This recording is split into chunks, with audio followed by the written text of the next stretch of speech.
Mic check, mic check, mic check. How's everybody doing? Oh, it's an exciting day, isn't it? It's an exciting day on the Civ scene. Preview content for Civilization 7 has been released. How are you all feeling? Is everyone okay? Is everyone surviving? Because I got to play the game and I was really stressed about this morning. I was up at 5 in the morning, checking the embargoes, making sure I didn't mess anything up.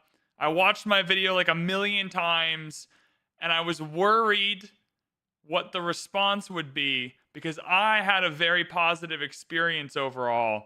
And I was like, oh God, what if I'm the only person that had fun and everyone else hated it? And then this morning happened, and there's some things people don't love, but that's okay. There's some things I don't love either. But overall, it's been a fun morning full of hype and excitement, and people seem pretty stoked. And at the very least, if they're not stoked, they're being respectful. And there's very few days of community like this one. So I just wanna chat about it. That's all I want to do today. For whoever's here, I just want to chat. I'm going to read through Reddit a little bit. We're going to do some Twitter, YouTube comments. I just want to go through the game and chat about my feelings on it so far and answer some questions that we'll find in the chats and on Reddit and whatever, just so this live stream can be here and people can click on it and they can just learn a little bit more about the game. We obviously can't play the game or stream the game or anything like that. Which isn't, super ideal for people watching. It's just my face or whatever. But I am able, kind of off screen, to open the game if I need to, check the Civlopedia, and, get some answers to some questions. And I just really want people to be able to participate in the Civ excitement in a way that's really, really fun. So before we do that, if you're on Twitch or on YouTube, make sure you're getting your questions into the chat since we're doing this live on both. I'll answer your questions first, and maybe we don't even need to go to Reddit or whatever. But I want to say a few things. One, I have no intention of even going anywhere near the things we're not meant to be discussing. So we're not allowed to cover the modern age. And I actually big-brained it by not even touching the modern age. So I've never played it. I have no idea what's going on in the modern age. I can't even mess it up because I haven't even played it. But just if you have questions about the modern age, know up at the front that I can't answer them, and I won't be answering them because I haven't played it and I'm not allowed to. Second, we're not meant to be reviewing the game. There's a separate review embargo, which makes perfect sense. They're trying to build hype for Civilization 7, and so we're not meant to be reviewing the game. So just know I won't be giving it a score. I won't be indicating whether you should or should not purchase it. I'm just trying to give you my first impression and provide some information if you have some questions. I'm not trying to make a judgment on the game or, let you know whether you should buy it or if I think it's worth it or anything like that. So just so you know what the ground rules are, I want this to be an elevation of the preview content and not like outside of those boundaries that I'm trying to work within here. So I hope that's okay with everybody. I'm going to open Reddit here just on my main monitor. The first thing I want to say about my experience with Civilization 7 is I've played it for about a week now. So I think I got it last Thursday. So I had about a week to play it, but I also have a job and life and stuff. And so I haven't been able to play the whole time, but I put in about 30 plus hours. I think it was around 30 when I stopped playing to edit the video. I've played about 5 or 6 more hours since I made that video yesterday. I published it at like noon, and I was like, oh, thank God it's done early. I can play some more Civ. So I've got about 35 hours in. I know there's some people with more and that have tried different things. I got through all of the legacy paths in both eras, which was really, really, or both ages, which is really nice. And so I have a good grasp of how the legacy paths work. I tried 5 or 6 different leaders, but I picked a new leader Civ combination every time. So I've tried as many Civs and leaders as I possibly could, which was really, really nice. And so I think I got a good grasp on that. Otherwise, I've just kind of played. My overall first impression is very positive. The things that I liked most about the game, I really liked. The things that I disliked most about the game, I only mildly disliked, if that makes sense, which is really good. Some of the things I enjoyed most about it so far were the new things. Two of the I kind of in a first edit of the preview, I had four biggest highlights. Two of them were the age transitions. And the Civ swapping, two big kind of bold swings Civ 7 was taking. So a lot of the things that I really liked are the newer aspects of it, the fleet commanders, the army commanders, the Civ swapping, that kind of thing. And some of the things I didn't like as much, the UI, et cetera, are more easily fixable. I think Civ 7 feels like a bold new step in a Civilization franchise, but feels distinctly like Civ 7. It doesn't feel like Humankind or feel like Old World or feel like any of these other 4X games.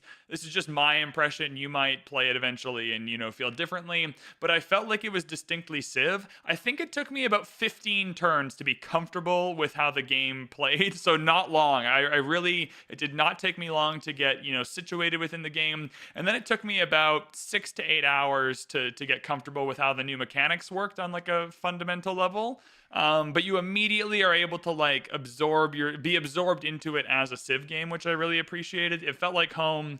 It felt like, here's what it felt like. It felt like going on a gap year. So you're 18, you graduated high school, you're still living at home. You went on a gap year. You spent a year studying in Spain or whatever, Australia or whatever it is, and you came back and your parents had renovated the house. So some things are different, some things are missing. There's new rooms, some old rooms have been changed. There's paint on things there was a different coat of paint on before, but it's still distinctly the same house, which is really nice. So you still get that feeling of coming home, but with a distinct feeling of, oh shit, there's tons different here. But I think the best way for me to do this is just to go into questions, and then I'll just add, Civ Reddit, I've been on Civ Reddit all morning answering questions, and so I can just go back to those. And I just want this video to exist on the internet. So if someone is on the internet and wants to know more about Civ 7, they at least have a couple of hours of a dude who played it talking about it in a fairly vague but informative way. Basket Case on Twitch asks, Basket Case, what's up? I want you to know, Basket Case, you'll be so proud of me. Side note, if you're here for Civ 7 but want to talk about Civ 6 a little bit, I'm just about finished a whole bunch of Excel and Google Sheets courses to make some sexy spreadsheets at work. And so I just want you to know that I'm doing that and that you'll be proud of me for my progress. How is the learning curve? How long did it take you to get the hang of the new gameplay? I will break this down into kind of two parts.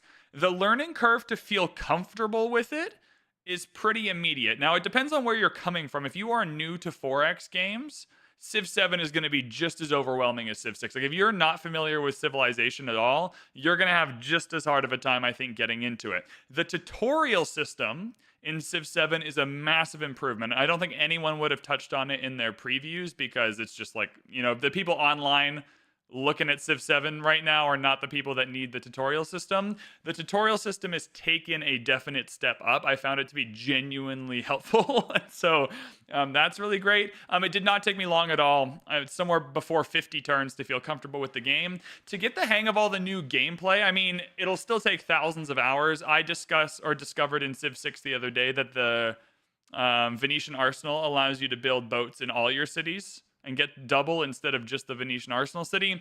So still thousands of hours to get the hang of everything. I'd say by the end of game 2, and I'm not even playing full games. And so by the fourth age, so my second time through the exploration age, I understood on a basic level how all the mechanics worked. So we'll call that 12 hours.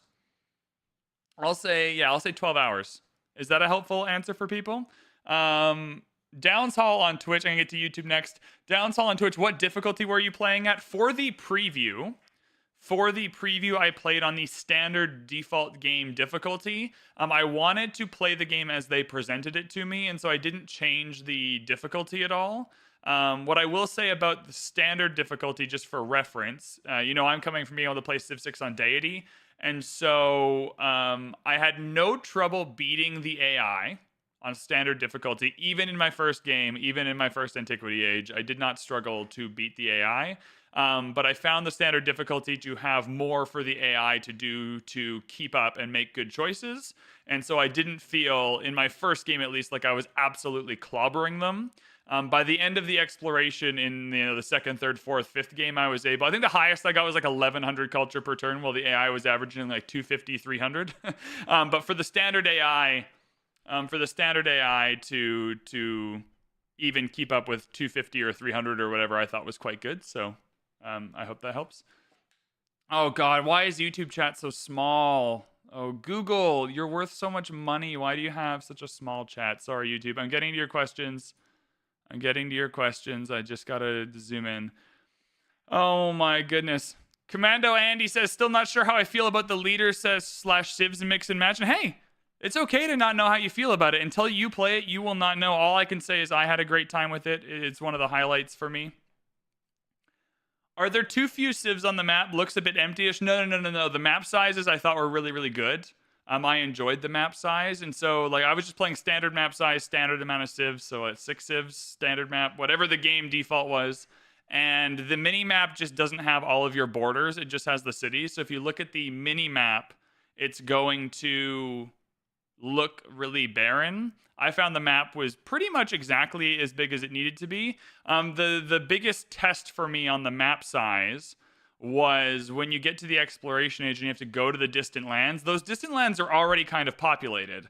And so if you get there and the other civs on those distant lands, like you're all distant lands to each other, right? And so if you get there and they're already overpopulated and there's nowhere for you to settle and pick up the treasure resources, that would have felt bad. I found that by the time I was getting to the distant lands in my game, that it was fully populated with 2 or 3 other civs, but that there was still enough room for you to fit in if you wanted to do that. So I found the map sizes to be about as big as they needed to be for the games on standard difficulty. They'll probably feel pretty small on deity, assuming they still get bonuses and more settlers and whatnot. Does it feel less complex than 6? I think it is less complex than 6 just because it's not using any DLC or anything. You know what I mean? Like, I think fundamentally it just statistically has to be less complex. But it does not feel less complex because I'm learning everything. And so it feels like a whole bunch of shit to learn, right? Because in Civ 6, I know what, like if I'm making a YouTube video about Civ 6, I know to just leave out the gossip system and never tell anyone about it because it doesn't matter and no one cares. And so I know to leave that out. And so you're just being filtered through the systems that people know you're going to need to interact with. In Civ 7, I have no idea what's good, what's not good, what you should be doing. And so everything is new. And so you don't know not to do something. And so it does not feel less complex. But I reckon in like 500 hours, once you get your people making tutorial videos, we'll know what to filter out and it'll be less complex. I can't imagine it's actually more complex. Go Pack Go says, I love Civ 6 because of the wide variety of gameplay. Did you get the same feeling from 7? The answer, I think, is yes. I'm just trying to find a way to explain it in a way that feels previewy and not reviewy. Yeah, I found multiple leaders and multiple civs, and just in my limited experience so far, to have very good abilities that I could use in each age.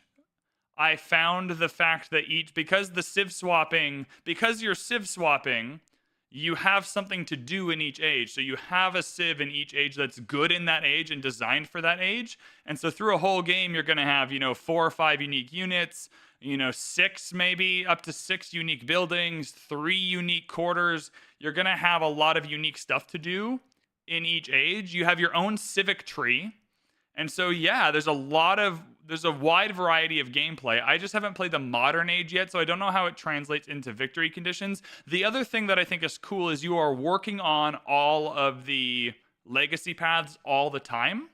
And so, like, let's say you want to go for a culture victory. You can go down the culture one in antiquity, finish the antiquity age, get to your civ selection for the exploration age and go, you know what, there's not a lot of good culture civs available, or I've got this map that would be good economically or scientifically. You can kind of pivot in the mid game to a scientific or an economic civ or a military civ, kind of do your thing, and then pivot back to culture in the modern age if you want to do that. And so what's nice is that you have access to and are working on all of the legacy paths at one time. So you can go like halfway through each of them and then at the end commit to the one you want to take. And so I found there was a lot of variety. but I'm not sure if that's just because I don't know what's bad yet. Like I don't know once people figure out what's good and what's not good, if there'll be a lot of variety. But I found there to be tons. Workers. This is an extern thing, nothing to do without workers and builders. Hey, I enjoyed not having them, but to each their own. I guess all I'll say about builders is that I didn't care that they weren't there. At no point while I was playing did I go, oh, I wish I had more builders. Right? Like, so make it that way you will, but at no point when I was playing did I go, oh man, I really miss having builders to move around and click or whatever. The way they've kind of replaced it with city growing feels intuitive enough. You know, take it or leave it, but I enjoyed not having builders. I know you showed a little during age transitions. Are the military units you enter the age only the ones you had in the transition, or do they give each city something? I found that no matter what my military was doing, it was pretty much the same through each age transition, except for the commanders. They were pretty nice about not getting rid of your commanders and their promotions or anything. When you play the tutorial, it actually explains really in depth how the game... I don't want to say really in depth. When you play the tutorial, it explains how the game decides what stays and what goes in some capacity. And I did not read it and I forget what it said. So it's really, the game tried to tell me and I'm just an idiot. What I will say is that your commanders are usually always there, if not moved around a bit. Your cities revert back to towns, which I actually enjoyed. The game, I feel... And this might be, I don't know how true this is in terms of a game design thing, but the intent of the game felt like it was trying to pause a snowball. So if you're ahead, you are still going to be ahead, but it's trying to reset everyone back to a starting point. Like if you finished your Golden Age paths, you will have better abilities. You know what I mean? But like at the end of the Antiquity Age, you can have like 6 policy card slots, and then boom, that's all gone. We're in the Exploration Age, you're back to 3 policy card slots and new policy card choices. Like none of those choices are carrying over. And so you're kind of resetting some aspects of the game to stop someone from just snowballing all the way through, which I enjoyed so far, but I don't actually know how I'll feel until I play the Modern Age, because maybe I'll be snowballing and then end up losing and feel like, well, that was shit because I was winning. So we'll see. I'm not take cornered on that. I found that each city center had a military unit. What I liked is that they gave you kind of one of each type. So you're going to get a couple of ranged units, a couple of melee units. In the Exploration Age, you start with a boat that can go across the deep ocean. It still takes damage and everything, but it's like if you don't have a large industrial capacity to be building a lot of ships, the game kind of sets you up with one that can start exploring the distant lands, which is quite nice. And so you're not going to fall behind with your distant land exploration because the age transition gives you a boat. So yeah, I found the transitions to be helpful. I hope that helps answer your question. Was there any true start maps? No. No true start maps. What were the... There was like 4 or 5 map options. There was continents and continents plus. I don't know what... Yeah, no true start maps to answer that question. Can units benefit from multiple commanders? Oh, you know what? I don't know. Daniel, that's a great case. I'm going to start a list of questions people want answers to. And then I can go and find those answers at a later time. Because I'm going to do a Civ 7 review as well when the review embargo lifts. And so I'll make sure I find answers to these questions. Units, multiple commanders. What I did test is that multiple commanders can gain experience from the same unit attack. And so it's like if I have an archer that's in the command radius of 2... army commanders, they'll both gain experience. So I was able to cheese the experience on multiple commanders, but I didn't test whether they're getting multiple effects. What I will say, though, is I definitely used all of the commander effects. They're great. Like, it's not the case that you just want to go down assault all the time. I found the leadership one to be good. I found myself hoarding gold early with the gold hoarding one. The movement ones are always nice. Yeah, I hope that helps. How am I enjoying the religion mechanics? I don't know if I am. To be honest. I like the Pantheon mechanics at least as much as I do in Civ 6. You're going to get a Pantheon. It's like similarly leveled than Civ 6, like very similar kinds of abilities. But you need to actually like build an altar in the cities and towns you want to use it in. And so I found that intentionality to be nice. Even though it's a little bit of extra work, the altars are pretty inexpensive, and it feels like intentional. Like, I want fishing I want like, God of the Sea from Civ 6, but then you have to like build the altar in all your coastal cities. It makes it feel like an intentional strategy choice, and like you're actually having to think about it strategically instead of just taking the best one. The actual religion mechanics, I found the religions to be specific, or I found the religions to be appropriately powerful. They're pretty critical for collecting relics for that culture path, but the way they spread just feels a little bit tacked on, I suppose. If I was to give it like a first impression, it just kind of feels like you're moving missionaries around. It always takes 2 charges to convert a city. You'll convert a city, they'll convert a city, you'll move more missionaries. I think I said in my videos, like the most amount of tedium I felt was, moving the missionaries around. As a system, though, look, the religions have abilities. You're able to use those abilities. The abilities can be pretty good. So, like, in that sense, fine, right? Like, if you want to use the religion to improve your game, you can do that. I just found it a little tedious, I suppose. How do I feel about the meta progression? Oh, I love the meta progression. Okay, I just want to say I'm an easy target. I love a level up system. I don't like the predatory ones, but if I'm playing a game like Rocket League, I love a battle pass. You know what I mean? Like they definitely hooked up to my brain chemistry with that kind of thing. I think it's cool. What do I want to say about the meta progression? Because I really did enjoy it. I just want to figure out what I want to say about it. I think it's cool that when you play Civ, you have a historic collection of achievements that are resulting in a profile that's uniquely you. What I didn't show in my preview, and what probably most people didn't show in their preview, was the screen in the game. And the reason why is because it has all the leaders on it. And there are some leaders that are... I know that some people just didn't listen to the embargo anyway and posted them. So if you go to Reddit, you'll find them. But I didn't. And so the screen that has all those customizations has all the leaders, and some of them were still unreleased and still are, technically unreleased. And so I didn't want to show that screen. But just the sheer amount of profile customization, you can change the banner and the thing and your level up, loop-de-doop thing. And I just found it to be really nice. I think that having a system that acknowledges your unique experience as a Civ player is really awesome. I think that, I like to think of these things. I'm going to get really deep into this because I really enjoyed it. And I do want to talk about this. Whenever you're creating a piece of media or a piece of art, I view them almost as social contracts in a way. Like if you create a 10-season or a 10-episode television show where each episode is an hour, you're kind of asking me as the viewer to commit 10 hours of my finite life to your show. So I'm expecting a certain amount of quality back from that show. Right? Same with a book. If you write a 400-page novel and sell it to me, we're kind of making a social contract that you believe that 400 pages of my time is worth $25, right? You're kind of making that contract. It's why people get so mad that the Game of Thrones books aren't finished. Because like, hey, George, I've committed 60 hours of my life, finite hours, based on this social contract that like you were writing a series and I was going along for the ride, paying for the book so you could afford to write the rest of the series, and now it's unfinished. You kind of broken the social contract we're all in. A Civ game is very complicated, right? Like what Civilization is asking of you compared to a game like Balatro is a lot more time and a lot more effort. It's asking you to put the time in to play the game and learn the mechanics.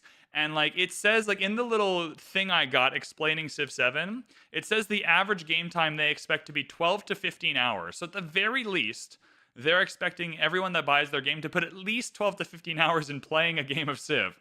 And so for that kind of commitment, it's nice that I have a whole well thought out area where I can that shows like my trophy room of what I got for that time. I think if you main a leader as well, like if you're someone who likes playing, I guess I don't even know all the Civ 7 leaders. Like I know like 2 of them off the top of my head. If you're playing Catherine the Great and that's your thing, and you're someone who plays Catherine the Great and you want to be the best Catherine the Great player, you can say like, oh, don't listen to VB. He's only Catherine the Great level 7. But Bostius is Catherine the Great level 28, so he's a Chad. I'm going to listen. You know what I mean? Like I like that it shows that off. That's my speech about the meta progression. That I really do love it, and I like that I have a trophy room to celebrate the amount of time and effort I put into a game that is asking a lot of me.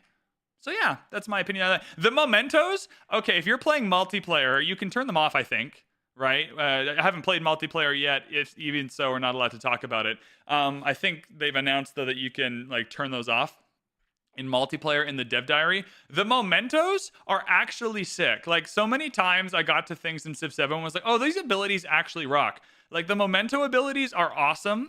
I'm really sad that I haven't unlocked them all yet. But again, it's asking something. I mean, it's like, hey, these Mementos are cool. Go play the game and unlock them. Like, we're not charging you for it. There's not a battle pass. It's not microtransactions. Like, just enjoy our game and we will reward you with cool ass Mementos. That those abilities are actually good. Like, you can start with extra policy slots or like real. You can like start with the Forbidden City ability in Civ 6 as a memento. It's awesome. And so those are great. Unlocking those mementos will be a real highlight for people, I think. So I really enjoyed those as well. All right. I'm talking slower than chat is going, so I'm going to miss some people's questions, so I apologize. White and Nerdy's in the house. Look at this nice camera and lighting setup. Thanks, White and Nerdy. Mementos can be turned off. Yeah, that's what I thought. There's so many. They're great. I love the mementos. So yeah, all the meta progression stuff is amazing, but I'm an easy target.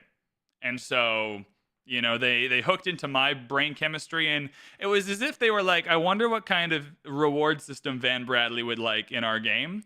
So it might not work for you, but it certainly has a grip on me. I'm excited to go back in. Like, so tomorrow I'm going to start my first deity game, and I'm going to record, you know, the first, like, VanBradley tries deity for the first time, and then if it's funny or whatever, I'll release it at some point when we're allowed to. But I want to, like, have a record of my first try on deity in Civ 7.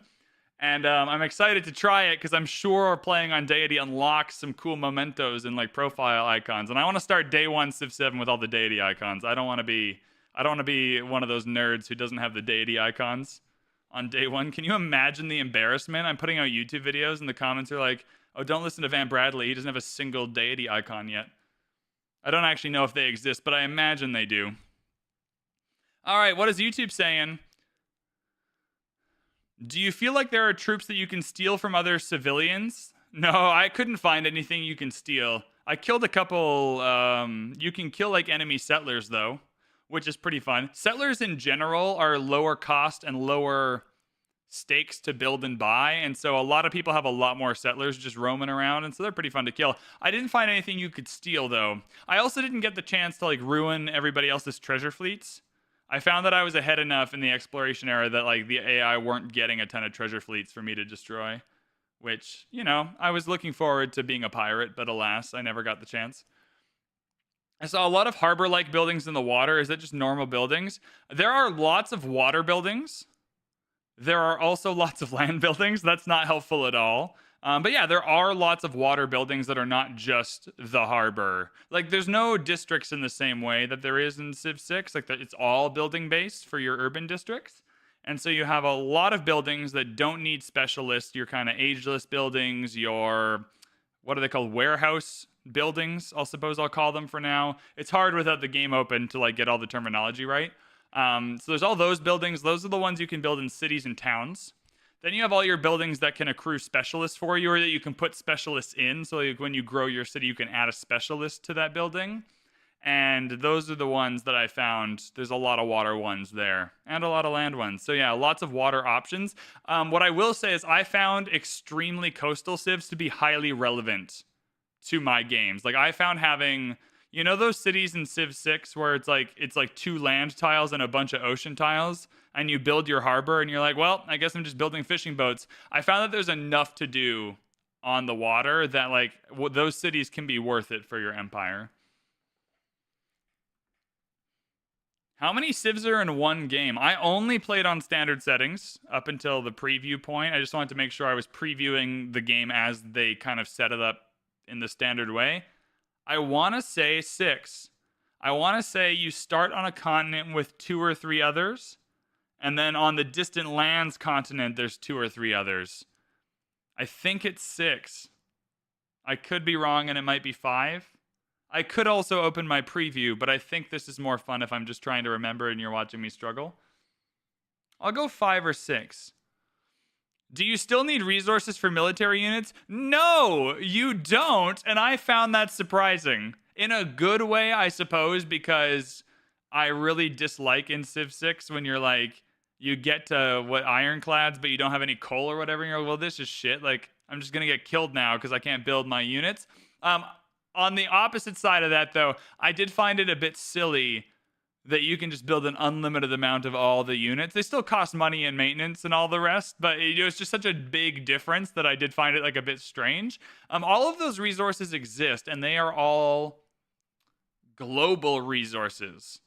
So what are the ones that I found in the first 2 ages? Iron is the big one. Horses. There's horses, there's iron, there's niter, because niter gives you production towards naval units, or gives naval units like +1 combat or something like that. And so they all become global resources that affect your entire empire. And so you don't need them to build the units, I don't think, but they do give you combat effects still. So you still want them, and they still have a combat effect, but that effect isn't in the effect isn't in how you build the units and giving you access to more units. It's just as a global effect. So the religion is the new rock band. Sure, I will say, you know, like I my first impression of the religion system is that I enjoyed the benefits it was giving me, but I found it to be tedious.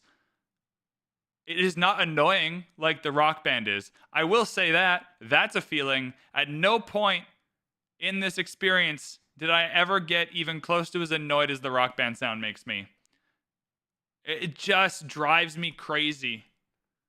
It drives me absolutely crazy. Oh, White and Nerdy's in the chat helping out. Look, tag team the stream. Empire resources will increase combat strength in your units. I was on the right track with niter increasing naval combat. Iron gives combat strength to infantry. Horses improve cavalry, etc. Yeah. So they're still important for combat. You still want them, but they're not for building. The devs mentioned that some resources shift after age transitions. Did you find that screwed you over at all? I didn't find it screwed me over, but it is jarring the first time. I found that it gave me more to memorize.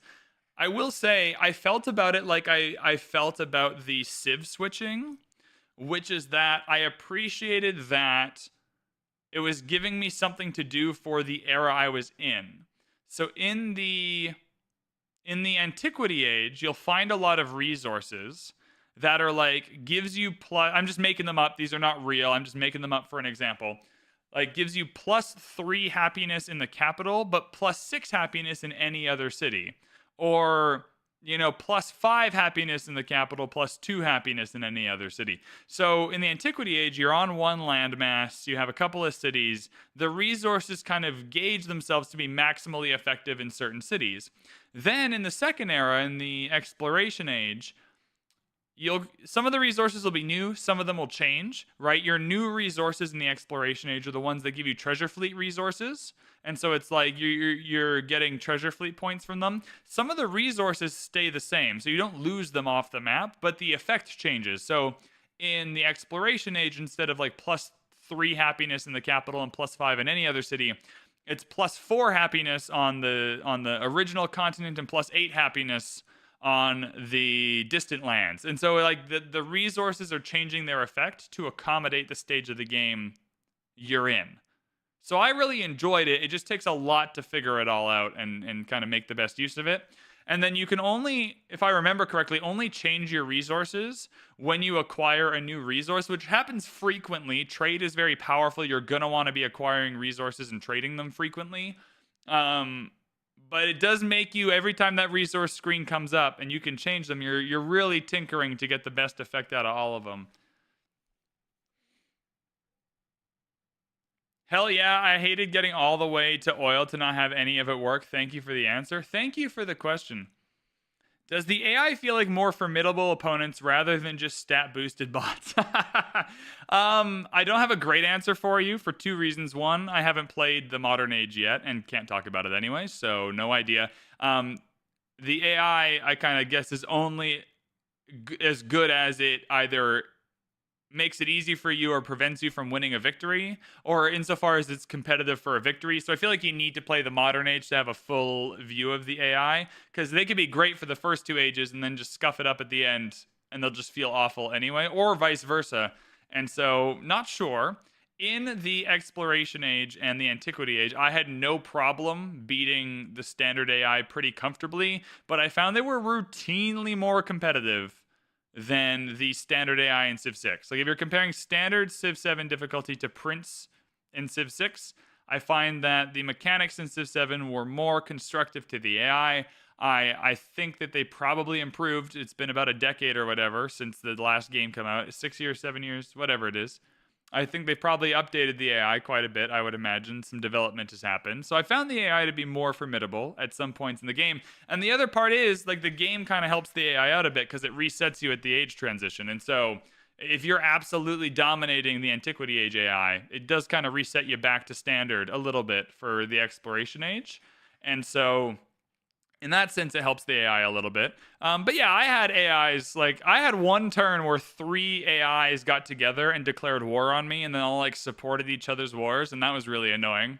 And at the time, I remember thinking, oh, this AI is doing okay. Like, this is smart. Like, what the AI is doing is smart. So we'll see how the higher difficulties go. But I think overall, probably my first impression would be, like, a modest improvement. How much does it feel like a singular game over 3 individuals? Now we're getting into the existential questions I want to answer. Good God, how much does it feel like a singular game? That's hard because I'm kind of describing it for the first time, because obviously every other Civ game has just been singular games.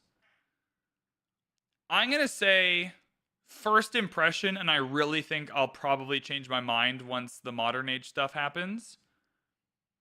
It feels 70% like a continuous game and 30% like 2 individual games. Like, you're changing your entire Civ. You got new unique buildings, you got new unique units, you got a whole bunch of new, you got a whole new unique civic tree. You're resetting a lot of your cities back to town. Like, it's a real reset. It's at least 30% of a reset. So make of that what you will. I would say 70-30 as like a ballpark, like, first impression. Enough that I didn't feel disconcerted. Enough that I wasn't like, oh, this is, why am I playing 2 different Civ games? Like, it's still pretty continuous. I think the thing that makes it feel continuous is your ownership of the map doesn't change. Like, it's not like if you dominate your continent, like if you go military and kill everyone on your continent, it's not like at the age reset, it just gives them all their cities back. And it's like, haha, just kidding, new age, right? Like, I think your ownership of the map stays the same. And so that helps it feel like a continuous game. All your ageless buildings stay the same. Yeah, a 70-30 is my answer. I don't want to talk about the same thing for too long, but 70-30. Do independent powers that you use in Antiquity stay like that? No, that's all gone. Not only does it change, the city-states change, the type of city-states change, I think. My experience has been they felt like they changed. And so your kind of barbarian into city-states, you can kind of, in Antiquity, there's the barbarian city-states, you can kill them, you can let them kill you if you want, you can seize them if you want, like, there's all those options.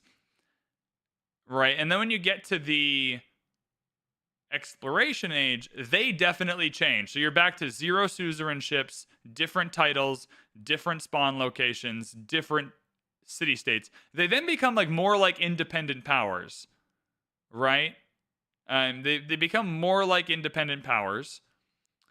And so they'll have better, like, scientific, cultural, gold, whatever, but the effects... Yeah, like, in a spot where there was a science city-state in the original age, you might now have a gold one, etc. So that all changes. But you're definitely back... I'm just trying to remember exactly how it works. You're definitely back to 0 suzerain ships. The actual independent powers themselves change, for sure. The only thing I'm not sure of is whether the type changes or whether... But I think the type changes as well, just because it's rotating through. But the good news is I found all of them to be suitably powerful. Like, when I soused a gold one or soused a culture one or soused a science one, I was never like, oh, these abilities suck, I wish I soused another one. Like, they were all pretty good. They're a good use of your diplomacy, for sure. I found everything that you spent diplomacy on to be a good use of your diplomacy, to be honest with you. GT boy with the prime. Gotta love when you're just sitting here talking at a camera and you can't even see people. And then all of a sudden you made $2. Thanks, GT boy. It's like, oh, cool. That was pretty fun. Jay Pozo asks, can you turn off Civ Switching? You cannot. You will need to play as 3 different civilizations. Chatler also, there's a lot of people in chat. Can you turn off Civ Switching? No. No, you cannot. There is no way to do that. You wouldn't want to, like, if that turns you off of Civ 7, it's just going to turn you off of Civ 7. But once you, like, get over the idea, you wouldn't even want to, because you want those new abilities in every age. But yeah, my problem with the Civ switching is that I'm an easy target. Like, I really enjoyed it, but it's because I just don't care about the historicity of Civ in the same way a lot of people do. Right? A lot of people get really into the roleplay aspect of it, and in that sense, it's probably pretty bad for you. How many different maps did I try? I tried Continents, Continents Plus, and Shuffle. So I tried 3 different map types. I enjoyed them all. Let's talk about the maps quickly. One of the things that's missing is a reroll button. No rerolls. They mercifully, I don't want to say solved, because I don't know yet. They mercifully did the thing that I wanted them to do, which was they made the whole map useful. If I spawned in Tundra, useful. If I spawned in Desert, useful. There are still definitely better or worse starts depending on the yields and the Civ and your abilities and what you want to do and the wonders you want to build. Like, a lot of still pyramids can only be built on desert tiles, etc., etc. But every part of the map is actually usable. You can build improvements on mountains, so you're not going to have a giant mountain range and just have that be useless and not give you any yields, right? The map setup in general I found to be a lot more intuitive. There was no point where I wanted to re-roll, where I got like 20 turns in and I was like, oh, this would be better if I re-rolled a new map. The map seems a lot more balanced and helpful now. You're still going to have heavy preferences, but it feels like way more than Civ 6. You can actually just load up any map with any Civ and at least have a reasonable time. And you're not looking at portions of the map and going, oh my god, I have to settle a coastal city. Like, it's just useless. So like, oh, I got to settle near the tundra. It's awful. And so I think that's been a big improvement. Yeah, there's no reroll button, or at least I couldn't find one. Maybe they'll add one, but maybe they don't want us to reroll. I should put that on Reddit. That'll get Reddit going. Yo, does anyone want to farm karma on Reddit with me?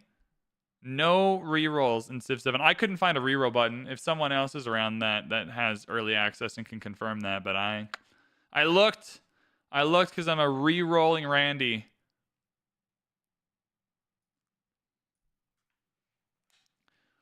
Oh, so many questions on YouTube is really into the questions. All right, we're going through them. Did you feel like some legacy? Sorry, I'm just gonna go one at a time. Does the district/age system require you to plan ahead in some way? Oh, this is an interesting question. So the answer is yes, you are going to want to plan ahead. The problem with me planning ahead is I don't know if you've watched my Civ content, but I am not a planner. I'm kind of a doer. I kind of live in the moment, and I'm kind of an idiot. You'll notice I make a lot of silly mistakes in my games because I'm just trying to entertain people and have fun. And to me, that is less to do with like planning things out. So I'm maybe not the best person to ask. You're still going to want to plan ahead. There's still a lot. There is a ton of adjacency stuff. I couldn't explain how it all works at the moment, so I don't want to. I don't want to give people like a false impression. There's still a ton of adjacency stuff. If you are going to play on higher difficulties, you are going to want to be planning out your cities for sure. I know that for a fact, especially your wonders and especially your buildings that give adjacencies or that take adjacencies. Some buildings interact with adjacencies differently. However, adjacencies are still very powerful, which means you're going to want to plan them out. So yeah. Do you feel like some legacy paths are easier to obtain and conquer than others? Yes, the military one is easier to obtain than you think. This will be fun for people. I finished the military legacy path in the exploration era without ever taking a single city, without ever declaring a single war. I was trying to go for the currency one, the economic one, where you need to get treasure fleets. So I just kept settling. I just kept settling more cities on the distant lands, and I kept just going through the culture tree and just only clicked on civics that gave me settlement limit so I could have more cities. And then I got so many points from having the cities that I finished the military one. So in some sense, like, you're just kind of working on all of them all the time, I think. What I will say is I didn't find any of them to be any more difficult to think about. Like, it's not like there's 3 easy ones. It's not like in Civ 6 where I could explain what the science victory is, I could explain what the religious victory is, but I could not tell you what the culture victory is because it's really complicated. That's not really a thing. They're all pretty easy to understand. They're all fairly easy to achieve. The way you achieve them oscillates between active and passive in different ways. Like, the way you achieve the economic one in the exploration age is you got to go to the distant lands and settle your cities. So you have to really actively expand, right? If you want to get the relics, you have to actively spread your religion. And so there's like a different part of the game you have to be more active in than others. In the science tree, in the science legacy path in Antiquity Age, you have to acquire, they're not called relics, they're called codexes. You have to acquire codexes. And a lot of the codexes are located just in the tech tree. So you have to actively choose how you want to go through the tech tree. So it kind of highlights a different part of the game where you have to be active, but you can kind of passively exist in the other ones as well. I hope that's helpful for you. So manually quit and try again. Yep, you got to manually quit and try again. Did it feel like Civ? Absolutely. Absolutely. It's the first thing I mentioned in my video because I wanted to get that out of the way, and it's the first thing I mentioned at the top of the stream. It absolutely feels like Civ. It does not feel like Humankind. It does not feel like Old World. It does not feel like any other game. It took me like 10 minutes to be like, oh, this is comfortably Civ. There's a lot of new mechanics, and everyone will feel a certain kind of way about how they've been integrated. You'll either like them or you won't like them, or you'll love the game or you'll hate the game or whatever, and that's all good. But I don't think anyone will play it and go, oh, this doesn't feel like a Civilization game. I think they've successfully navigated that. They've implemented everything in a way that, at least to me, I've played for 30 hours. Maybe I'll play for 60 and change my mind. But it does to me feel like a Civilization game really handily. Like, not a little bit, like it feels like they made a 7th Civilization game and not a second Humankind one, if that helps. What if you integrate a city-state? I don't think you can integrate them. You can Suze them, and they're great. You definitely want to Suze. Yo, Daniel gifted a membership to Jay Pozo. Jay, enjoy your membership. Early access to videos, hey? Good stuff. Thanks for the gifted membership, Daniel. I appreciate it. Are districts better? They're just different. There's no comparison between Civ 6 districts and Civ 7 districts. They're not the same at all. I enjoyed the quarters. Making quarters is really powerful, and I enjoyed the unique quarters. You can put 2 buildings on the same tile, which is sick. Really cool. The artwork is amazing for that. But not all, but most civilizations have 2 unique buildings that will make a unique quarter if you put them on the same tile. And those unique quarter abilities are pretty rad. So in terms of districts, they're very different, but I enjoyed the quarters system and found it to be fun to engage with. Although, I think what'll happen with quarters, as a guess, as a speculation, that you'll pretty quickly figure out which combinations of buildings you want to be putting on the same tiles. And what I like is that I don't know that yet, and I'm just building all kinds of shit together. I'm putting like a university-like building on top of a barracks, and I'm like, I guess the soldiers are learning, and I'm just letting the game tell me what that does. I'm just letting the game throw those 2 together and be like, tell me what that ability is. Right, I'm gonna build a bank building on top of a grocery whatever, and you're just like, there's a lot of food buildings, and so you're like, oh my god, I'm just gonna put the food building and the money building together. I'm gonna just see what happens with that quarter. Right, like you're just combining shit together into your quarters and hoping it works out. You know what I mean? So yeah, I enjoyed the quarter system, if that helps as a district answer, but I have no idea how it all works yet. I'll take the time to answer any questions. I just want this to be more accessible for people. I want there to be a space on the internet where somebody who's played it is answering the questions they can answer. What I don't want to happen is like I have the privileged positions. I can log in right now and play the game as much as I want until it releases, right? And so it's like I am in a luxury position where I am, because I'm first a fan. I actually wasn't expecting to get this early access until they reached out to me. And so it's like I've been excited for this game for so long and like been in everyone's shoes looking for all that information.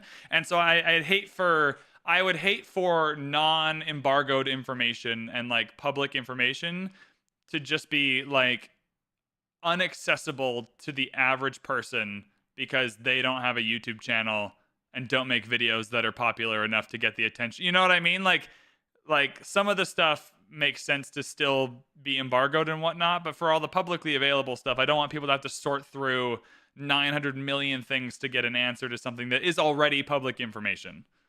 Like I would just be really frustrated as a fan if that was happening. So I'm just trying to help people. How limited am I by 2K and Firaxis and what you can and can't say? And are you still under any limits? Yeah. Still under limits. You know what though? I hijacked the system because I haven't played the stuff that I'm not allowed to talk about yet, so I can't ruin it. I will tell you this. This is my first time I've signed an NDA or done an embargo or anything, and it was stressful. When I tell you how stressed I was all week to not say anything about it, to not ask anybody about it, I even for a few days privated my Steam profile. I was like, oh shit, like am I allowed, like someone's gonna go to my Steam and see that I've put 20 hours into it. It was so stressful. So here are the things we still can't talk about.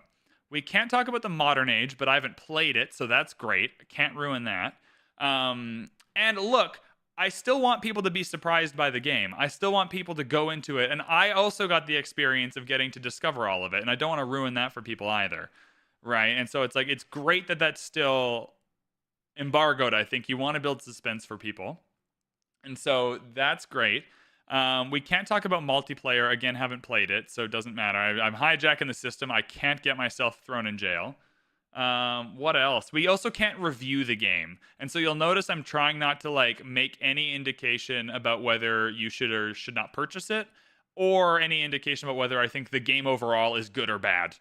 Right? Like I'm just trying to give answers to questions and tell you how I feel about it, but I'm not giving you an overall summary of like, this game is good, this game is bad. You should not buy it. You know, that's still no reviews yet, which I think is also cool. Like you want people to get information without having, it's cool to be excited for a game and learn more about it without having to immediately be like, oh, do I want to spend $90 on it or whatever? So I don't know. I think those are the limits, if that helps answer your questions. I will also say this.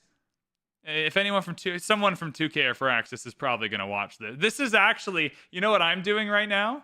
I'm actually playing a prank on some poor person from 2K who's in charge of making sure people don't break the embargoes. They're like, no, VanBradley's doing a multiple hour stream.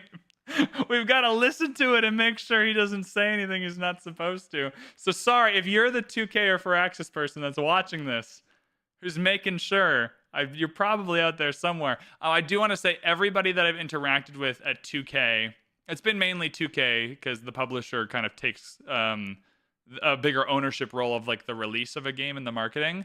But everyone I've interacted with at 2K and Firaxis has been absolutely just really lovely to work with. They were really helpful at the beginning of the process, getting me hooked up with the game, answering my questions, giving me instructions.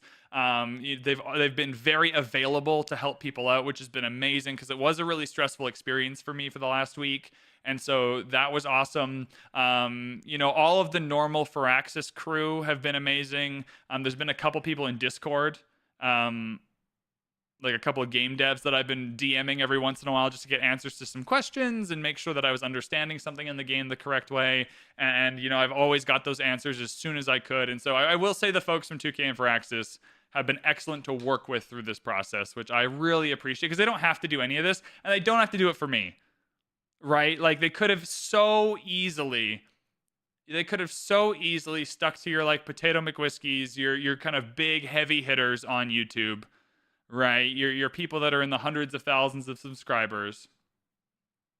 And They could have stuck with those people and they could have said, okay, we've already worked with these people. Like, I'm a smaller YouTube channel. I make videos that I think are fun. You know what I mean? But it's a smaller YouTube channel. I'm not going to shift the marketing of Civ 7, right? Like, you know, I'm not on the 2K marketing list to help, you know, market a game. And so I just think they didn't have to do any of that for me. And they like, I didn't ask. They chose to reach out to me. They chose to give me the opportunity. They've been so helpful the entire time. And just as someone who, I just really appreciate it. You know, I don't do this often. I've never done this before. I'm just hanging out and having a good time with people playing video games. And so I do want to shout that out because I think that is important, that this was like, they initiated this with me and gave me the chance and believed that I would help them out in some way with the marketing. and I've really enjoyed the whole experience. They've been very helpful in that. And so that's great. Oh my God, how have I not talked about this? This is completely missing. Harrison Dill asks, everyone open your ears, does the game have natural disasters? Yes, and they're fucking cool. They're so cool. Yeah, you got floods, you got volcano eruptions, you got like lightning storms. I don't know what they're called, I can't remember, but I had one game as Ben Franklin where my cities kept getting lightning stormed. And yeah, works the same way as Civ 6 does. So like they come through, they add yields, they destroy buildings. Cool fact, you can repair buildings with gold now. So if you've hoarded all your gold and like a flood comes through and destroys all the buildings, you can just in one turn repair all of them and queue up the repairs, which has been nice. I didn't even mention it in my preview. Yeah, the natural disasters are there, and they're cool. And they're cool, which is great. Oh, 100 games, 100 days. For the map planners out there, can you map pin it all? No, actually, I've been really positive. Let's talk about the UI for a second. If you're a console players, listen up. Xbox heads, Switch friends, PS people. Is that what you're called? I don't have a console, so I don't know. You are going to love this UI. It's squares, it's rectangles, it's circles. They're easily navigable menus. If you're playing this on a controller, by God, you're just going to lovingly scroll through your UI. Every single thing that feels PC specific from the UI is gone. There's no map search. There's no map tax. There's no religion lens. It's so strange. It was weird, and I don't know why. It seems to me that they're trying, which, to be fair, if I was developing this game, I'd probably do it the same way, so this is not a criticism of the process. It seems to me like what they really want is, because there's crossplay functionality, they really want, when the game releases, to have the crossplay functionality work seamlessly. And that means the UI has to be translatable across all these different platforms. And so if you're on a console, it's just way more focused for you than it used to be. If you remember Civ 6, it releases on PC for years before the consoles even get it. So it's a PC-focused UI. So as a person playing on PC, I did have that feeling that the UI was not designed for me and was not intended to be for me, and that, you know, is intended to be for crossplay. But since I don't crossplay, I was like, oh, darn. Oh, I will re-answer questions. I am not here to only answer a question one time. I don't want this to be limited to people who like were here at the beginning. And so if people are asking questions twice, I'll answer them twice. I'm just here to chat about a game that I had fun playing. You're a console player. The max is 4 players per game, and it gets old fast. But on PC, it's 12 players. I don't think it's 12 players. I think it's 5 or 6 max now. I didn't actually look through all those settings because I was trying intentionally to play on standard. I think they wanted people to know they wanted people who know how the Venetian Arsenal works. Well, Corbacero, good thing I did that stream then, because that came in right in time. Can you imagine if we hadn't done that stream and I didn't learn how the Venetian Arsenal works? I'd still be not playing Civ 7. And so, yeah, I suppose I'm just trying to be a good ambassador. Like, someone at 2K for Axis believed that I could be helpful in the marketing of Civ 7. Right, and then I played it, and my first impression is overall there are some things to work on, but overall positive. Like, I had a good time, and so since I've had a good time, right, it's the best of both worlds for everybody. right? It's like I did a thing and I had a good time doing it, and now I get to talk about a thing I enjoyed. And when you enjoy something you are hyped up for, it's just all these different worlds colliding in my brain in the best way possible. So yeah. On a day one patch, is there anything I would buff or nerf? Oh yeah. Yeah. I mean, again, haven't played modern yet, where I think if there's any big balance things, the shit'll hit the fan there. What would I buff or nerf? Oh, this is a great question. I'm really trying to think. Sorry, this is a really good question. I just have not played enough of the game to even remember everything. I would buff World Wonders overall. I think World Wonders have regressed towards a medium that I don't know that I enjoyed. Right? There were some really good World Wonders and some that are still like not as good or situational, but it seemed like the World Wonders didn't feel like they had abilities good enough to merit like, oh, this is a World Wonder. And there's a lot more of them. I felt like there was a ton of them. And yeah, like the first culture quest is build 7 of them. Like, you know what I mean? Like imagine in Civ 6, someone was like build 7 World Wonders by turn 100 is like a quest. It'd be pretty hard to do, right? And so I would overall do slight buffs to the World Wonders. I feel like I'm looking at them, I'm like, I don't need to use a tile on you. There's a building that does what you do good enough. And they're kind of worldwide ability. More of them just affect the city they're in than the world, than your empire. Yeah, World Wonders. I'm buffing World Wonders for sure. I'm definitely nerfing, and I don't know if anyone else here that's had early access feels the same way. I'm definitely nerfing all of the auxiliary ways to acquire yields. They are all busted. Like every time I get not the celebrations, I like the celebrations, but every time you get like a goody hut and it's like take 500 culture or 750 happiness, the amount of times I got like a trivial small thing and it ended up being an immense amount of yields was crazy. In a way that I enjoyed playing the first time. Yeah, White and Nerdy saying the goody huts are so good. Like, there's all of these auxiliary ways to get bulk amounts of yields, and I'm nerfing all of them. They all felt too powerful, and all of the World Wonders felt not powerful enough on the whole. On the whole. Is that a good answer? That feels like a good answer, because it's not really something people covered in the previews. Right? And so it'll be like a little surprise. Gonna call them Grady Huts. White and Nerdy. Okay, White and Nerdy is saying that the Goody Huts are good enough to be called Grady Huts, and I agree. Like any auxiliary way to get bonus yields nerfed, most of the World Wonders buffed. If I had to pick categories of things to do a balance pass on. Pretty sure you're not supposed to talk about the things you're not supposed to talk about. I mean, yeah, I'm trying my best out here. If you're suzerain of an independent power, can someone else steal that suzerain? Oh, I have no idea. Oh, I have no idea. No answer. Couldn't tell you. Never tried. Never had one stolen. I'll say this. I didn't see a menu for that to happen. Oh, this is interesting. Yeah, what does happen? I'm putting this on my list of questions I want to find out for myself. Because I'm assuming multiple people can spend the diplomacy to start the suzerain process. Oh, White and Nerdy and I are tag teaming this now. Yes, if they spend more influence than you, they can. I saw it pop up. White and Nerdy saying yes. I'll believe White and Nerdy. How strong are ships? Suitably strong. The military combat stuff is all great. That's my first impression of combat. Amazing. The commanders are amazing. The units are all amazing. The upgrade process is amazing, right? Like you don't have only big chunks like sometimes you do. Right, but everything has like 3 tiers within an age, roughly, give or take.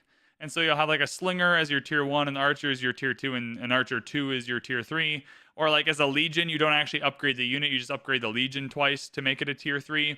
There's a lot more smaller unit upgrades instead of these big jumps. The boats will mess you up. And with the boats, this is also really interesting for people. With the boats, the fleet commanders, it only takes 2 promotion for a fleet commander to get +1 range for all the boats.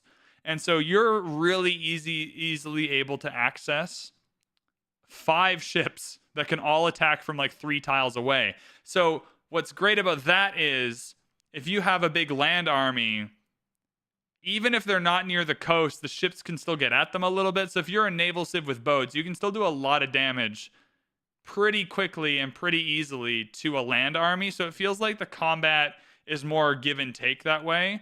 That if you commit yourself to a naval army or a land army, you can still like play on the other a little bit. Also, slingers have 2 range now. No more 1 range slingers. All range, your range units just start with 2. It's amazing.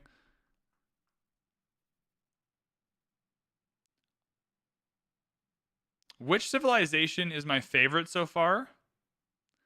Oh, which was the favorite I played? I enjoyed Ben Franklin because I understood all the words. I was talking to someone at Firaxis about this.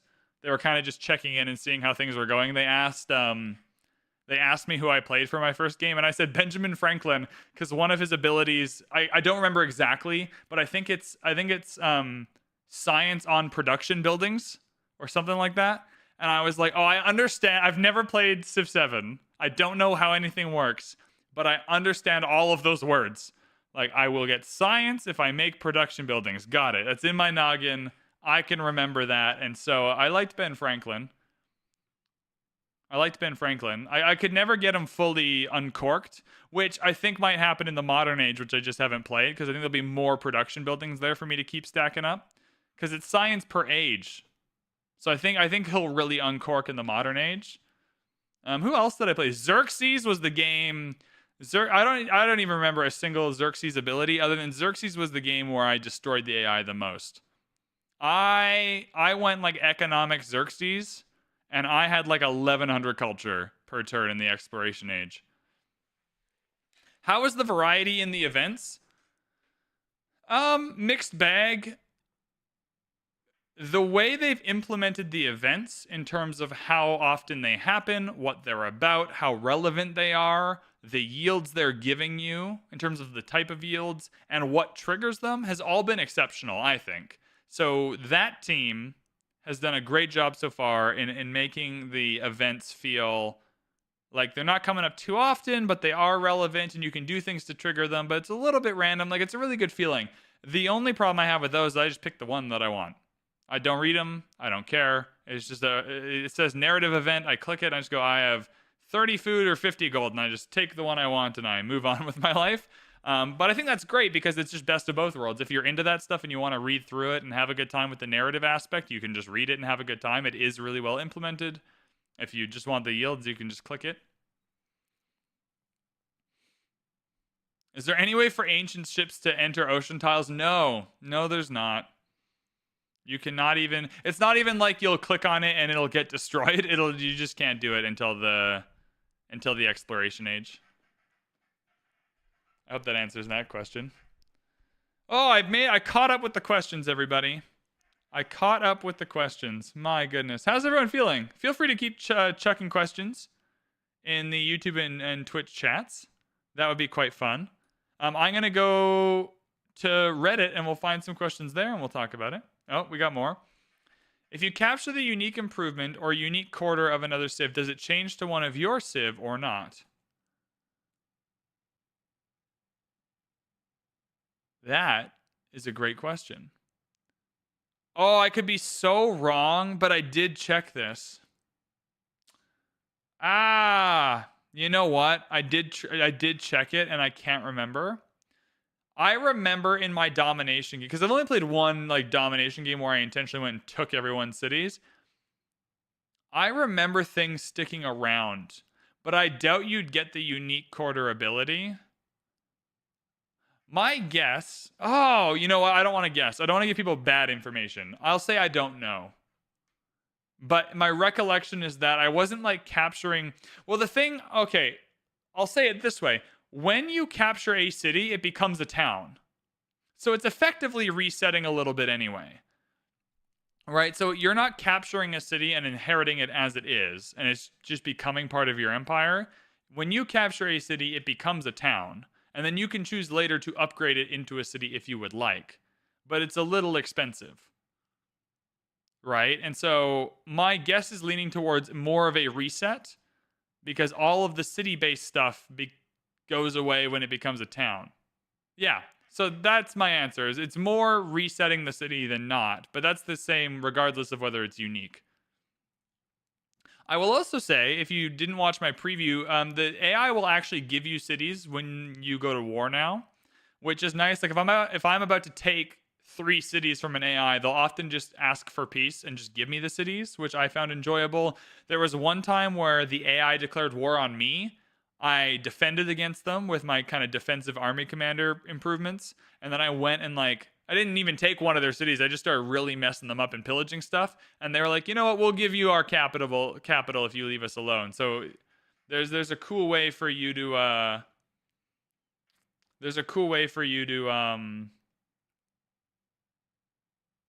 acquire cities via not taking them militarily, but just having enough military pressure to kind of force them into giving it to you.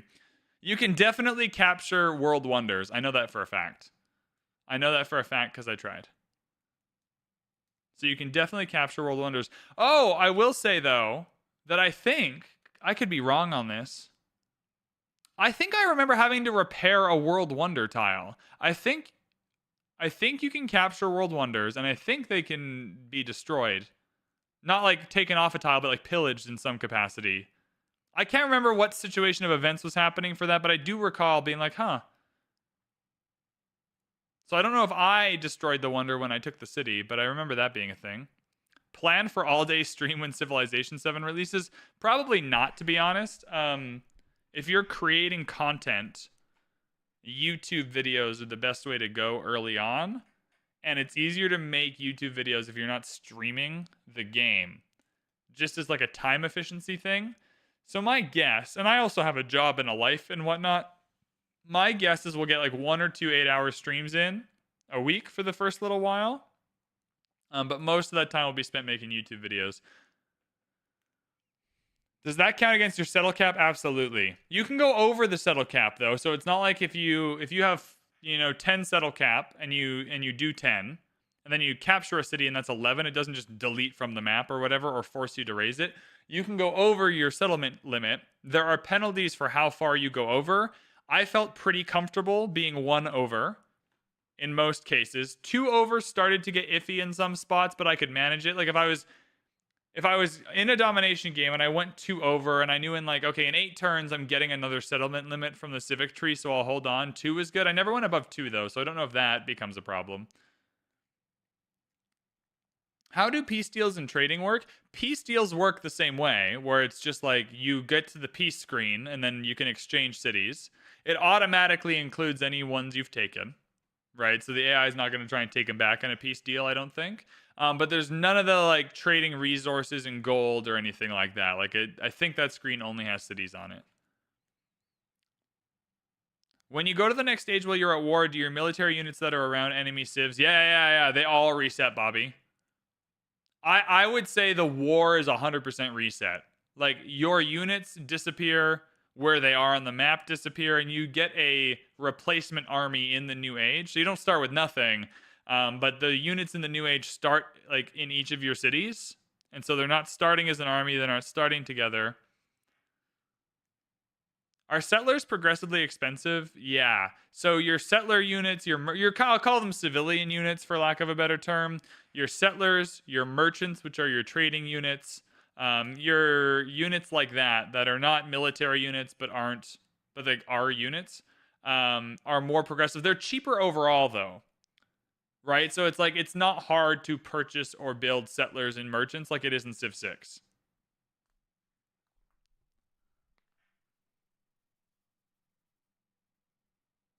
For over limit penalties, it's -5 happiness for each settlement. Yeah. So -5 I felt really easy to deal with. -10 was fine in a lot of cases. But I'd never tried farther than that. Do you remain at war in the new age? I don't think so. Although there was some transference of the... I'm not going to lie, Bobby. Just transparency. I don't think I went to the new age still at war with people. I think your general mood, your thumbs up, thumbs down, red skull works. I'd be surprised if you stayed at war with them, though, considering it resets your army. So I don't think so. I could be wrong on that, though. Is there an age lock so you can play in one age forever? Not that I saw. Not that I saw the game. What I played standard settings, the game forces you into the next age, which at some points was awkward because like I would be trying to catch up with all the civics and the techs. So the one thing I still need to experiment with, and if White and Nerdy is still here, maybe on the off chance he's experimented with it more, is I struggled because if you are far ahead in science or culture, you're going to kind of finish that tree in the legacy path, and that's going to push you to the next age, but you haven't got all of your unlocks yet. So, like, let's say there's a world wonder at the end of the culture tree, but you didn't get to the end of the culture tree and you go to the next era. I don't know if it auto unlocks all of the available things, if that makes sense.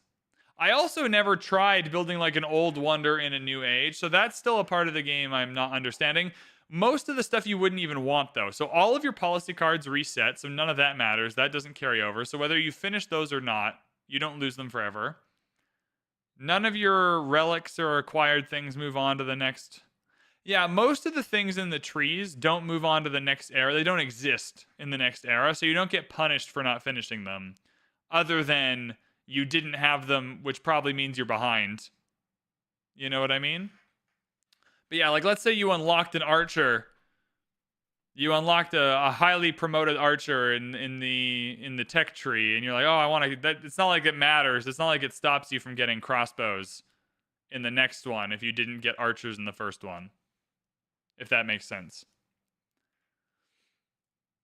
Does it not feel like war is more punishable? Was it easier to wage war?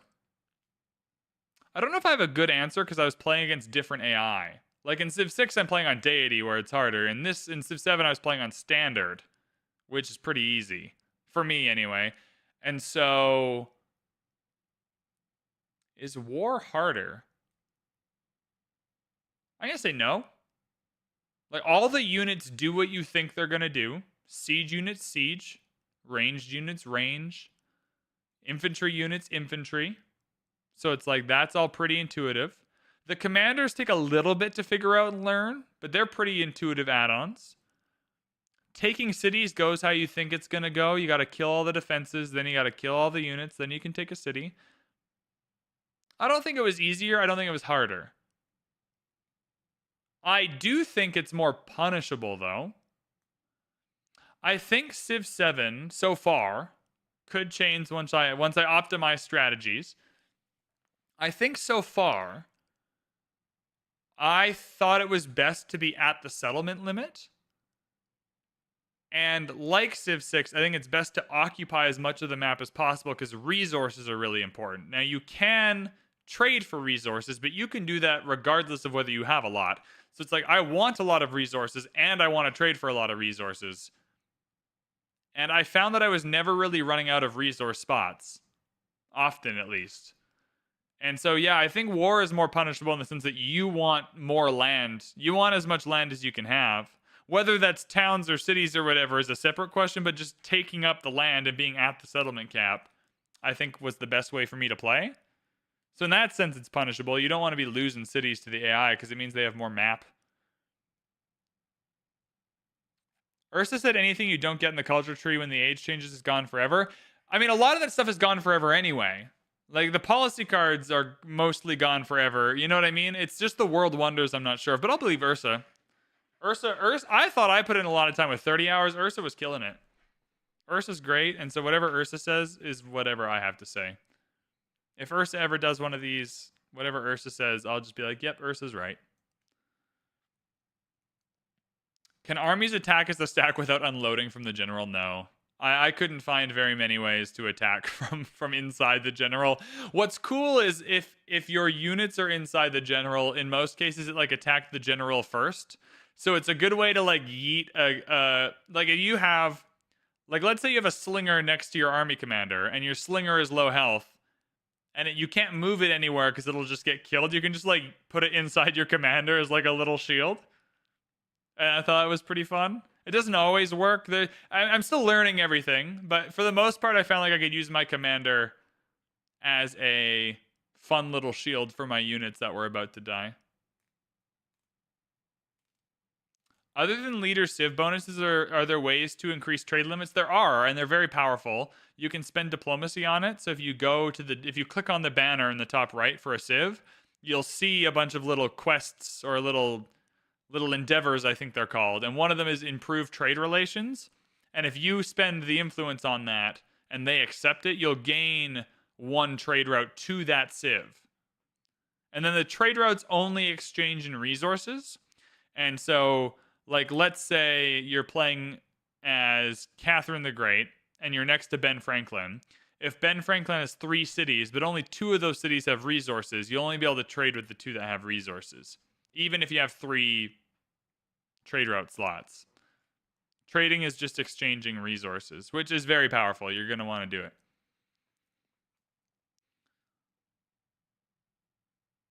How do the builder/workers work? There are none, Harrison. So they don't. There are no builders. There are no workers.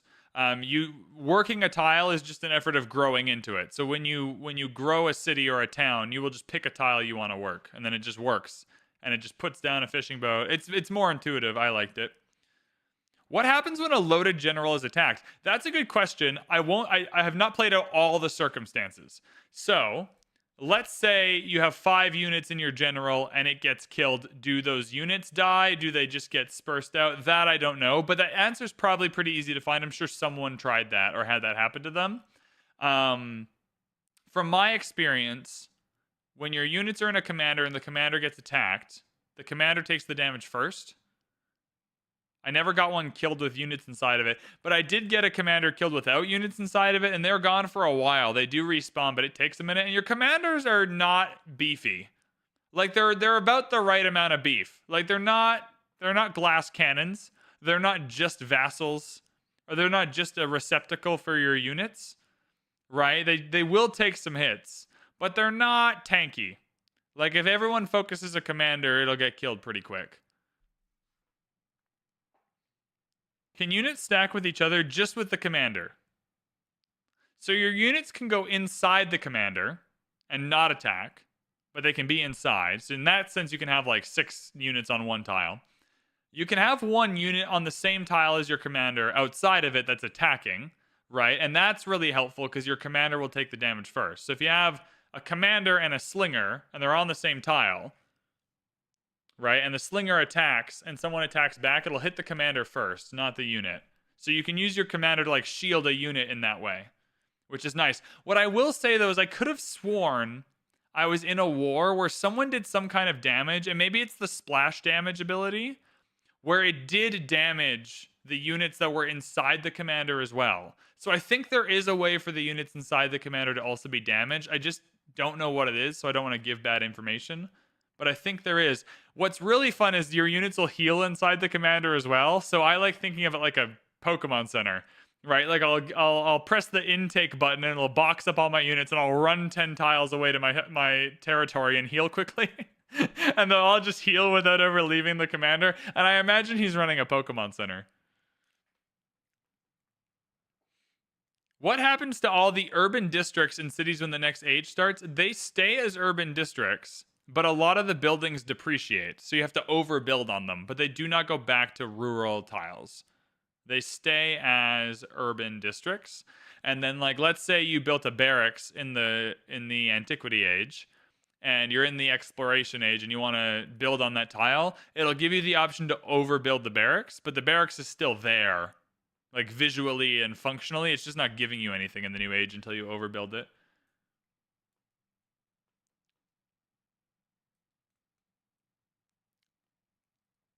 How does changing what tiles the city works? Can you? You cannot.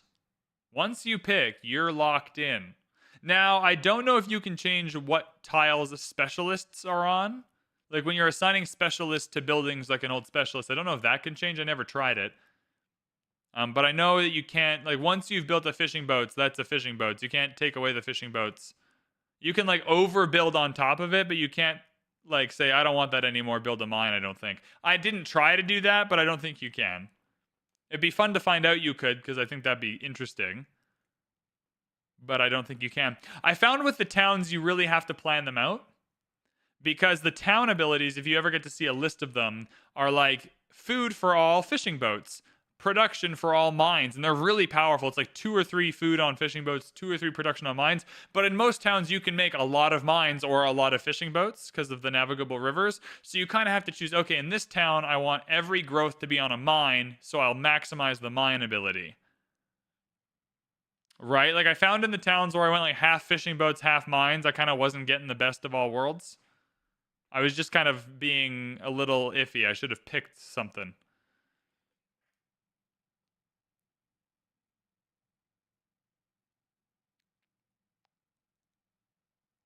Does it become an effort of just placing the buildings onto the tiles with the highest numbers? Yeah, for sure. But it's also just an effort of setting that up. Like the game gives you opportunities to set up all of those high numbers. There's very few high numbers that just exist on their own. So like let's say I settle a city and it has a bunch of tiles for mines, and it has a bunch of tiles for fishing boats, and it has a bunch of tiles for woodcutters. That's very realistic. That happened in a lot of my cities where you have a lot of tiles for all of these improvements, right? They all start with like 3 yields on them, like 2 food and a production, 2 production and a science, whatever. In your cities, you have buildings that will increase, they're called warehouse buildings, that will increase food on fishing boats or production on mining. So when you're planning your city, you will take a look at it and go, I have a lot of mine options, I have a lot of fishing boat options. You can only get so many of those buildings. There's only so many tiles, right? There's only so much gold in production. And so you might go, okay, I want to get the warehouse buildings that give me production on all of my mines. And then when you grow your city, you'll put it on the mines because they'll have the highest yields. But it's like you have to set up the high yields for them to exist, for you to then place everything on the high yield tiles. There's very few tiles with just high yields existing without you doing something to put those yields there. Do the unique units have different models for each tier? Yeah, they do. I will say within each tier, it's not super obvious, but all of the unique models have a difference. I noticed them doing stuff. I won't say it's obvious unless you zoom in, but as you upgrade it, I noticed the model like moving around and changing a little bit. So that could be wrong, and maybe it's just like an animation that it's like doing something. But I did enjoy it. Steven, I don't want to say last names just in case. Steven, welcome as a channel member. My goodness. I've made $6 doing this. How crazy is that? Thanks, everybody. I appreciate that. Do towns only send yields to the capital city? All right, is White and Nerdy still here? I'm not going to lie to you. I have no idea how towns work. I tried to figure it out, and it's a part of the game that still escapes me. All of the production from your town becomes gold for the Empire. That is a fact. That says it in the Civlopedia. That is awesome. From what I could tell, though, every other yield exists within the town. Like, it's still a town that has yields. Like, all of the food within the town goes towards growing the town to the next thing. So when it becomes a city, you have population, right? You need to hit 7 population in a town to have a focus. So it's like the food in the town is going to the town to grow the town. The production in the town is going towards gold that you can spend in your cities. So it's not going directly to the city. It's just going to your gold yield that you can then spend in whatever city you want. The science and culture, I think, is just going to your yields. I don't think the towns are attached to a specific city. However, a lot of people keep saying they are, and a lot of people keep talking about like food and like how the towns give food to different cities. I could not figure that out. That is not an experience I had. That is not a menu I saw. That is not anything I experienced. I only experienced production going towards gold, every other yield just going towards the category, and the food going towards the town to continue to grow the town. That could be completely wrong. And I'd be happy if it was. I also would be sad if it was, because I had a hard time understanding it. Thanks for your stream. No worries. I'm just here to help. I'm here to help. Did you acclimate to the resource icons? No, I hate them. Respectfully, it's such a beautiful game that the resource icons they're beautiful in their own way, but it's not the same way the rest of the game is beautiful. And so I don't find them ugly because they're ugly. I find them like jarring because they don't look like the rest of the art style. It looks like an artiste went in and designed the game. And then it looks like somebody who was told they had 1 day to design all the resource icons. They did a good job in that day, but it just does not look as polished. I don't love them, if I'm being honest. However, I am not one to be swayed by a resource icon, so I didn't like hate it. I wasn't like, oh, this game is less playable because of the resource icons. The horse one is bizarre. Have y'all seen the blue horse? What are we doing? What are we doing? We could do better for the horse. I think the yield icons could be better. But hey, I'm not an artist, so maybe I should shut my mouth. I think the AI always picked the next logical Civ. I think that's the default. I could be wrong. Unless you pick it. So it's like you'll unlock a variety of Civ options. Sometimes I had as few as 3 and as many as 5 or 6, depending on how I played the game. And so you'll pick your Civ. And I'm sure you can unlock, it depends on how many unlocks you have. But I never had less than 3 choices, right? So if there's a bunch, like you will always get the first choice, right? So going into the exploration age, I could choose to be Norman or Spanish as Catherine the Great. I chose Spanish, so I believe in the game on YouTube, it's Lafayette that chose Norman, right? And so I'm just trying to think of how to word this. And so I don't know how they would have selected another Civ if I had taken Norman. Would they have just become Spain? I'm not sure. But I think they take the default historical path. Unless you interrupt them, then they'll just take whatever's left. Is my thinking. It might be fun. I can go into that more. It might be fun to have a strategy around not getting a Civ that you want, but just taking a Civ away from somebody else. Is the UI clunky? If you're on a PC, you'll be very frustrated by the UI, I think. If you're on a console, you'll probably love the UI, but I haven't played on console, so I don't know. But my first impression of the UI was it's functional and didn't detract from the experience at all, but is missing a lot of quality of life features for PC players. Like, it's definitely designed as a UI that can be ported over to consoles easily, and not as a UI that's optimized for old VanBradley on his PC. Is the Jade a dragon? To be fair to Jade, I think Jade looks... Let's go over the resources I think look good. I liked Jade. I liked Silk. I liked the camels. I liked the niter. I liked the iron. The fish is okay. I enjoyed the fish. The horses are the one that I don't love, for sure. Though there's one that looks like it's beans, but it's not beans. I can't remember what resource that is. I don't like the wine. What else? This is a fun game of like, there's so much depth and complexity, and I'm just here tier ranking resource icons. Oh, I don't like the coffee. I'm out on the coffee.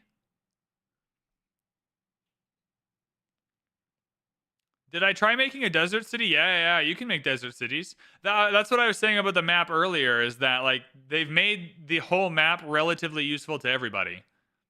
So if you're a non-desert Civ, you can still at least use the desert and not feel like you're just auto-losing the game or that city is just functionally useless. There's still things that are very ideal depending on your Civ and your abilities and your wonders you're going for and all the rest, and your adjacencies. But yeah. Adjacencies seem kind of wonky. They are kind of wonky, but I think that's only because I haven't fully understood them yet. I will say I managed to adjacency myself. What is the building called? I can't remember. I managed to adjacency myself some water building that had 14 food per turn. Intentionally. I had a couple that were like 10 or 11 science that I accidentally adjacencies, and I had no idea how I did it. But my biggest intentional adjacency setup, well, I think was plus 14 food in a district, or in like in a quarter. Or on a singular building within a quarter was plus 14. I think. Something like that. That was the biggest I got intentionally setting up a bonus. What about the AI at war? They're fine at war. I mean, I was just playing on a difficulty where I had no trouble fending them off. They were more coordinated for sure. The AI coordinated with each other a lot more. I had one turn where 3 civs declared war on me in the same turn and then all attacked me together. And then I beat them all and they all gave me a city as I charged them all a city as repayment. But yeah, I think the AI is more coordinated when they're at war. I think the commanders help a lot. All right. I've caught up with the questions again. Hell yeah, brother. Let's go to Reddit and see what's going on here. Let's refresh Reddit and see what the people are asking. Oh, I got two more notifications. Oh, replied to your comment. What is it?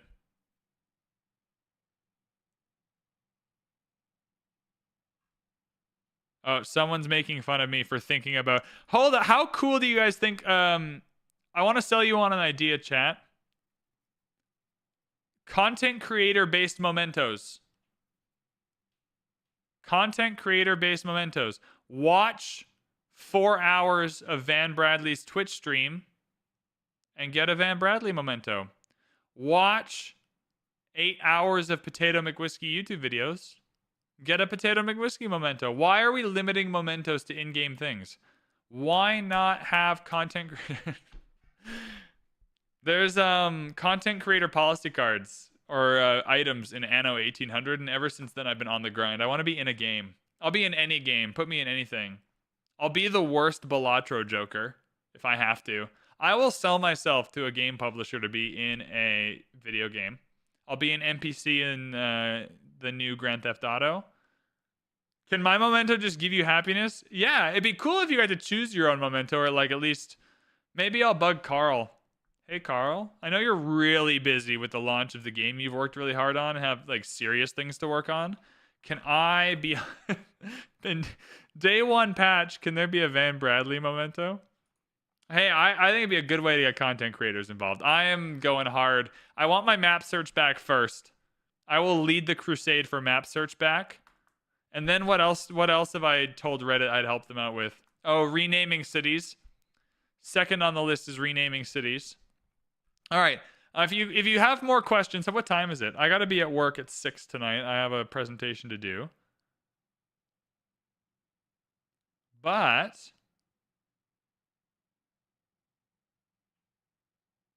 sorry, 1 second here.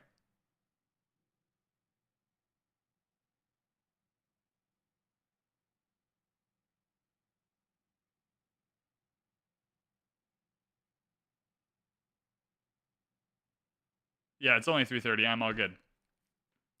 All right, let's go to Reddit and see what's going on.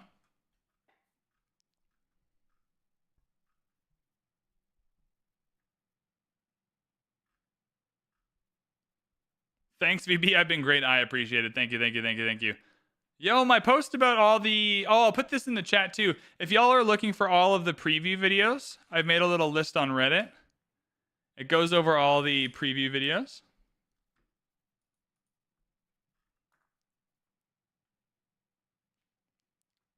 Pacific Standard Time is fake? For real. Thanks for taking the time to answer questions. No worries. Maybe that's a good place to stop then. Maybe this is digestible for people. An hour 42? We got through all the Twitch questions. We got through all the YouTube questions. Maybe this is a good place to just say, hey, we did it. Is there elevation in the map? Not like your movements have to go over elevation or your units. Oh, you just got here. Sorry, Bori. Is there going to be any more previews/reviews? There is a review embargo on the 3rd. So I would expect reviews to be on the 3rd. The streaming embargo is on the 5th when early access releases. So no one will be streaming, I don't think, before the early access releases unless they make like separate deals with separate content creators, which I don't know if they'll do or not. But those are the 2 embargoes that I'm aware of, at least. Now, what counts as a review will be interesting for people to figure out. I should probably ask. Right? I imagine that some people will make some Let's Play videos that they might try and squeeze in under like a review embargo. So I don't know. I have no idea. Can you get early access? If you want to buy like the deluxe or founders editions, you can get early access. I think it's 5 days. But that's up to you. Oh, is it a 24 hours? Oh, interesting. In the thing they sent me, it says the 5th, but also says when it releases publicly for the first time. So either they've got that date wrong or the sentence wrong. Either way, I'll be live on the 5th. Interesting. A full day? Hell yeah. I'm just here to siphon views on that day. February 5th is VB gets more views, not because he's good at creating content, but only because he has a full day's access before other people. Bought the Founder Edition after my video. See, marketing. Where is my... Okay, there's someone from 2KFRX that's watching this. See my marketing potential? Look at this. I've sold the Founders Edition. I want a memento. I want my search back, and I want a memento.